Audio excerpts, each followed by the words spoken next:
Hello, this is Muho in English again. Today is October 12th, and right now a strong typhoon is passing over Japan, although the western part of Japan isn't affected so strongly. Right now, I'm here in Osaka.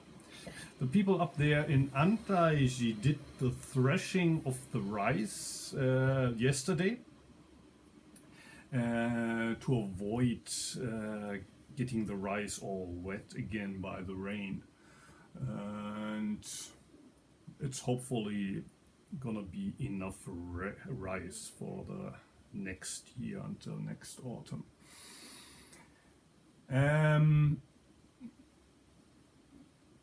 When you haven't lived in Japan for so long, and that was the case with me as well when I first came to Japan and I heard about the typhoons and everybody was kind of preparing for the typhoon and said, hey, take care, there's a typhoon coming. But then when the typhoon is actually there, it seems just like another rainy day and maybe some strong winds, but really not so much different from, say, typical North German weather. So what was all the fuss about? And it even when the typhoon is there and it's not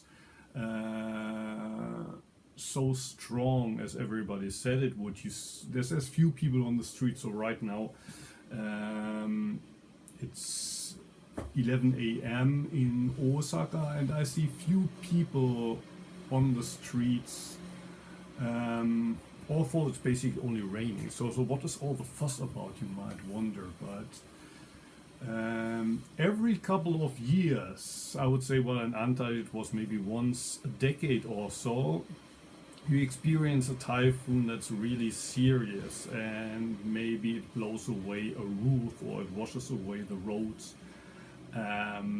What very often happens is that the train stops, the buses stop, all of the transportation stops because it's not safe anymore. What also happens is that trees fall over and they cut the electric line or they cut the telephone line, they cut the internet connection. So not really anything life-threatening, but it's good to be at home with your family at such a time. So if it's possible, Japanese, when they hear a typhoon is coming, although most of them are not life-threatening, they prefer to stay at home, even if after the typhoon has passed it was just a good amount of rain and nothing beyond that. So that's the reason why at Antaiji, where normally yesterday would have been a free day, they decided to thresh the rice, get it all into the storage room, and today is a free day. Those of you who have been in Antaiji know our schedule. Usually the first 5 days of the month are sesshin, then the 6th day is a free day, and then we have these 5-day cycles, 3 days of work, 1 day sesshin, that would be the 10th, the 15th, the 20th, and the 25th. And then the days after the sesshin are 3 days, and then the next cycle starts. So normally the 10th would be the session and the 11th would be a free day and then the 12th is a work day, but this time they switched it around. While I'm here in Osaka, hoping that the rain will stop, and according to the forecast it will stop during the night, and on Sunday it should be possible to do zazen in the park in Osaka. The first time in 3 weeks, because the last 2 weeks I was in Osaka. Not in Osaka, but I was in Antaiji. Anyway, today I want to come back to the My Teacher's House series. I uploaded 2 pieces during the summer, but I didn't comment on them. I think the last time I spoke on the My Teacher's House series, which is based on a report that Edward Moore wrote in Antaiji during the last winter. On the Antaiji, the so-called Antaiji tradition, how Antaiji changed during the different abbacies from Sawaki to Uchiyama, from Uchiyama to Watanabe, from Watanabe to my teacher Miyaula, and then how Antaiji was when I was the abbot, and of course with the prospect now we will have a new abbess. How is Antaiji going to develop after I've completely retired and won't be in Antaiji anymore? Okay, as always, I first want to read the text and maybe comment on it while reading. This piece I think I uploaded in July. It's the last piece of the 4th chapter, which Edward called Protector of Antaiji. As always, Edward asks a question and I answer the question. I will put links below this video to the text, which you can find on the Antaiji homepage in the part that has several essays that are written by me. Question: was Miyaula's transition into the abbacy smooth? So Miyaula is my teacher and he became abbot in 1987, 3 years before I came to Antaiji for the first time. He inherited the place from his teacher Watanabe. My answer: I don't think that for the first 5 years there was any criticism from Watanabe. Maybe at the beginning there was this thing that happened. It was before I came to Antaiji, so maybe the 1st or 2nd year. When the abbacy changed, Miyaula got married soon after. There was no issue with that, because both Uchiyama and Watanabe married after they became abbots. Uchiyama's wife never lived at Antaiji, she lived nearby. Watanabe at the beginning was trying to do the same. He married this very young, beautiful woman, but he left her in Kyoto and she was working in Osaka. Then, after 3 years, he built that house and invited her to come here. So it's basically a complex that's attached to Antaiji, a small house with 2 tatami rooms and a small kitchen and a bathroom. That's where I lived for the last 18 years. Watanabe was the one who built it, and he built it only 3 years after he had built the rest of the temple complex. Obviously, at first his idea was that he would be married but be living separate from his wife.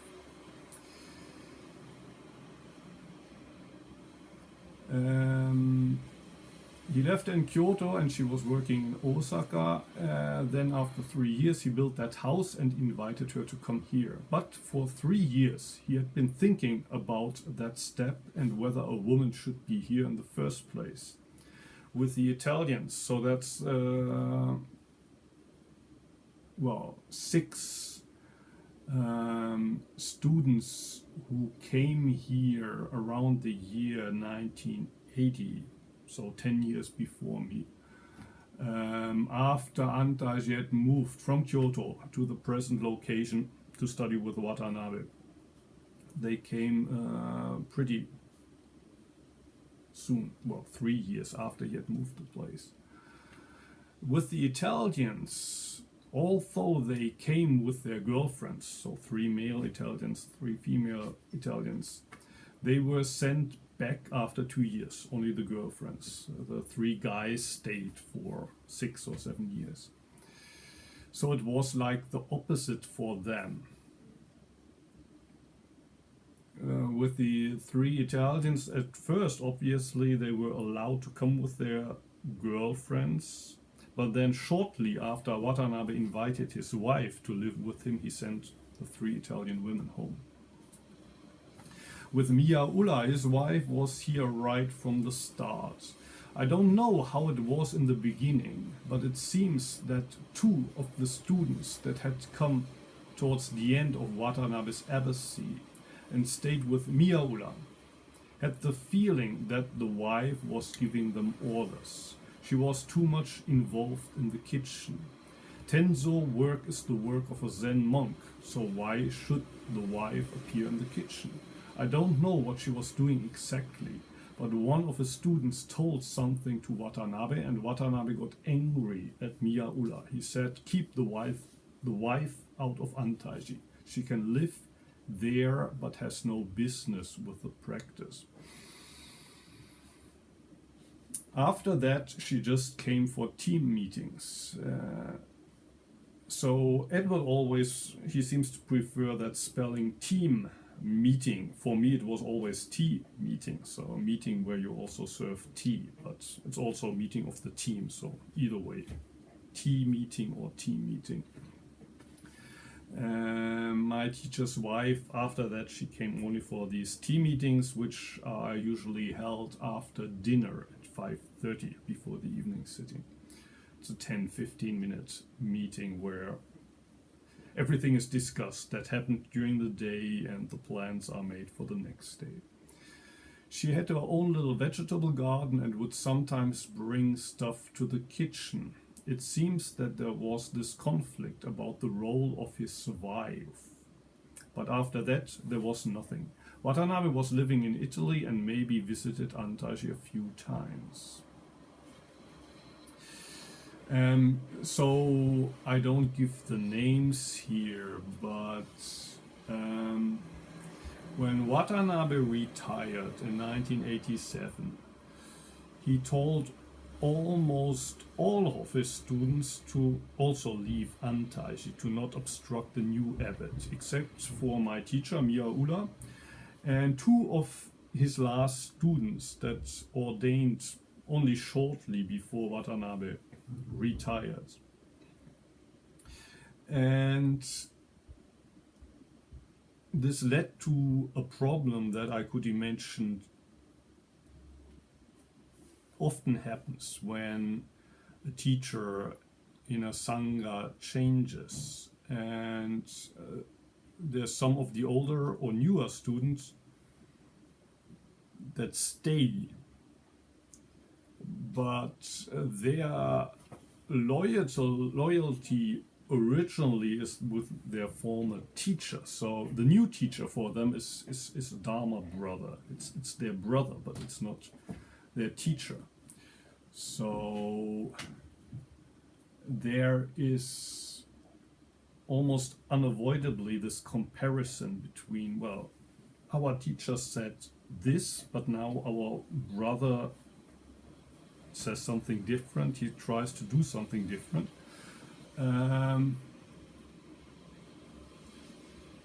Where are our loyalties?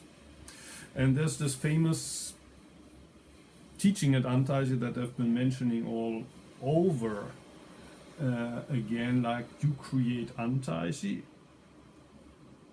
but Antaiji is not about you. How can you do that? How can you do it? It's pretty easy to do only one. You can. It's pretty easy to say, hey, I create Antaiji, I do it. And for example, if you're the teacher, you can say, oh, if you don't like it my way, you leave.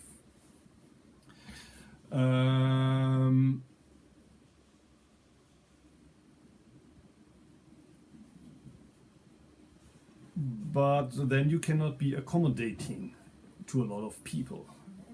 You will play the dictator. And it's going to be impossible to do it that way if you're not the teacher. You cannot play the dictator, but you're, say, one of the senior students, but you're not the teacher, and there's other senior students.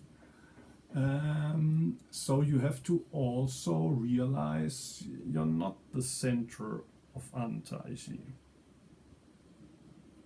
And then the other thing is also easy to say, well, it's not about me. The teacher can do it, and I just follow the teacher.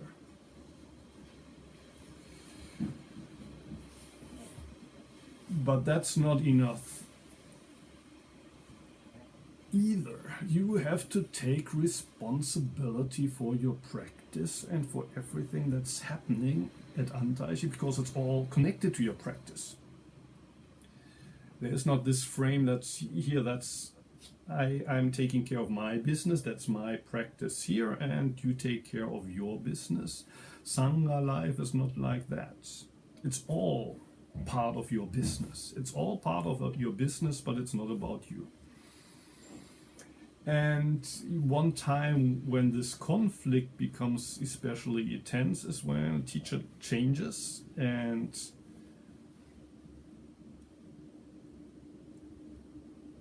the people that stay, that used to be maybe the youngest, but now they're part of the core, take it serious. Well, we have also a responsibility here. We have to help the new teacher to carry the place.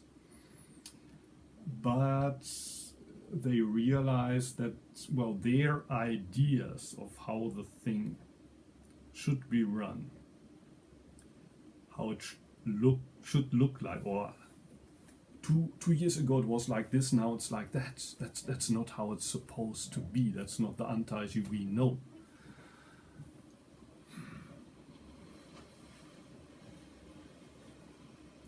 Can be difficult for all sides involved. For the senior students, who have the feeling that Antaiji is not the Antaiji that they knew, but also for the new teacher who wants to create his Antaiji. And it can never be the same. Antaiji, of course, now it's not the same as 10 years ago, not the same as 20 years ago, and 10 years from now, Antaiji, it's not going to be the same. So to complain about that Antaiji is not the same as it used to be is kind of stupid. But there's always these people who complain about exactly that. I heard a lot of these complaints during the last 18 years. Well, when Antaiji was still in Kyoto, it was like this. And when Watanabe was the abbot, it was like this. And with Miyaura, it was different. You're doing it all wrong. Anyway, Edward asks his next question. These two that came from Watanabe's time, how long did they stay for? My answer, for 7 years or so. So altogether, they stayed maybe 2 or 3 years with Watanabe, and then for another 4 or 5 years with Miyaura. So until around the year 1994, 1995 was when they left. Which is also around the time when I went to Tofugujium in Rinzai Monastery in Kyoto. For a year, and then I went to Hoshinji in Obama for a year. Edward's next question. Were they often speaking to Watanabe? Well, of course, it's we're talking here about the time before the internet and when international phone calls were expensive, so communication wasn't by telephone or Skype, but by letter mostly, I guess. My answer, I don't know. I later started to exchange letters with Watanabe. He would usually write a lot of stuff. I heard people used to do the same with Uchiyama. I would assume that the people who originally ordained with Watanabe had that kind of exchange. They would talk about themselves, but also what was happening at Antaiji. So Watanabe could extract stuff and form an opinion of Miyaura that was maybe not so favorable. What kind of state must Antaiji be if I get letters like this? And yeah, I could imagine that it was the same in the beginning when Watanabe moved Antaiji to its present location, and a lot of the students that originally ordained with Uchiyama went with him, and they sent Uchiyama letters about what they were doing in Antaishi and doing all this construction work and having no time for Zazen, and maybe also Watanabe at the time got this feedback from his teacher: what are you doing there? I hear all these rumors that you don't do Zazen anymore. Well, who knows? But what I hear is that Uchiyama tried to not get actually involved into Watanabe's business.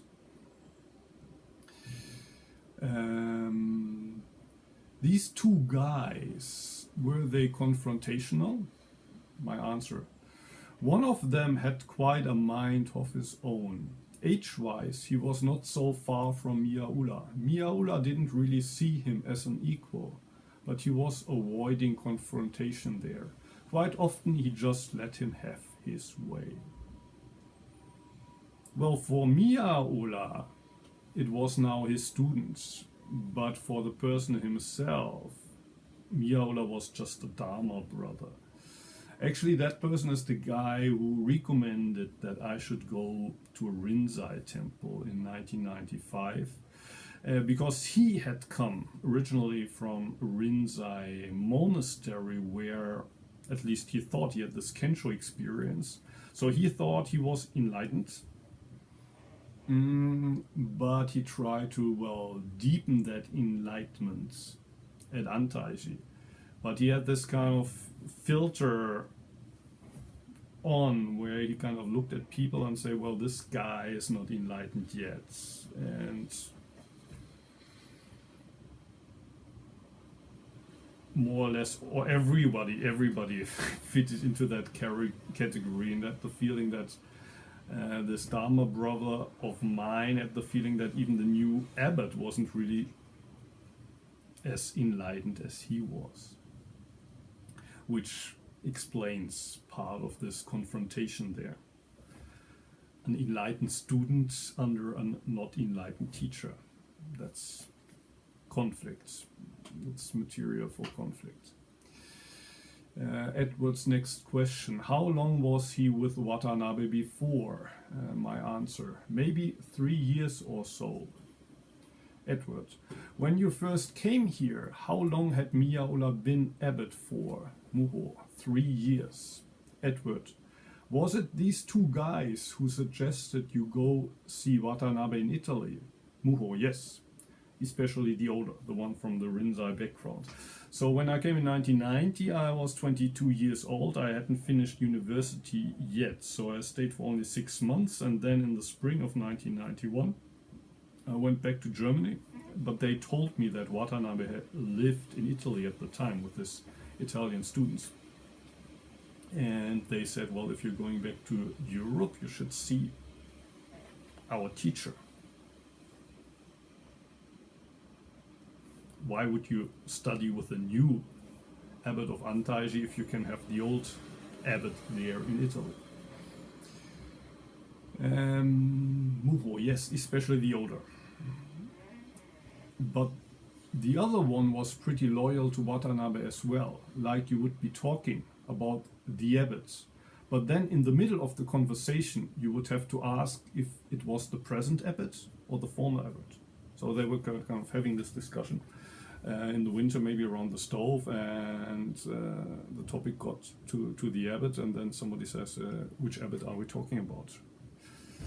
Of course, there's only one, but for them, still in their mind, abbot meant the former abbot, and the new abbot wasn't really the abbot for them.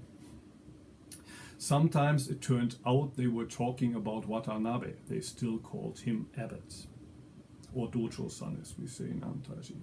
Edward's next question: how long had the other one been with Watanabe, so the younger one who's not from the Rinzai background? Muho: basically the same as the first, maybe a little bit shorter. They were ordained on the same day, either 1986 or 1987. I'm not sure. Probably 1986, maybe even 1985, I'm not sure. 1987 is when the abbacy changed, so I'm pretty sure it was not in 1987. Edward: They must have made Miaola feel insecure. Muho, yeah, that is possible. Edward, was it just 3 at the beginning, those 2 and Miaola? Muho, there was also another guy who came at the time the embassy changed. That's the person that I've been talking about at the beginning of the adult practice series. It's a person who didn't see and hear well, and he had also quite a character of his own. He would sleep a lot during Zazen, which would make me crazy, and he wouldn't even realize when he was sleeping. So when the abbot at a tea meeting, for example, would say, Zazen doesn't mean to sleep, then he, after the meeting, would say, what is the abbot talking about? I don't see anybody sleeping during Zazen. Of course not, because he was sleeping.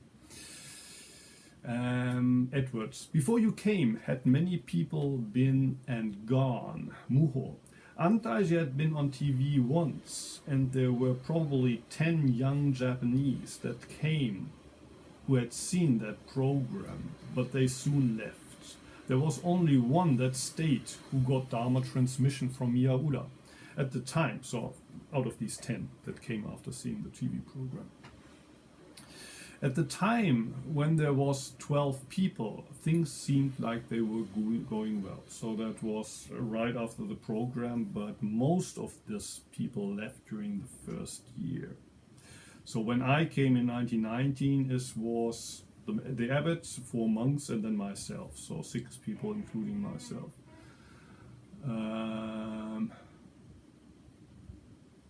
6 is not too bad for Antaiji, but it's a lot of work to do.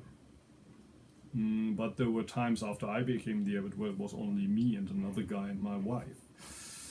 So compared to that, 6 is not too bad. Okay, I've been talking for almost half an hour now. There's still the second part that I uploaded without commenting, but maybe I'm gonna read and talk about that the next time after the typhoon has passed. Okay, so much from my side today. I'm sorry for not uploading too many videos in English recently, but maybe you check back the account from time to time. And yeah, until next time, see you.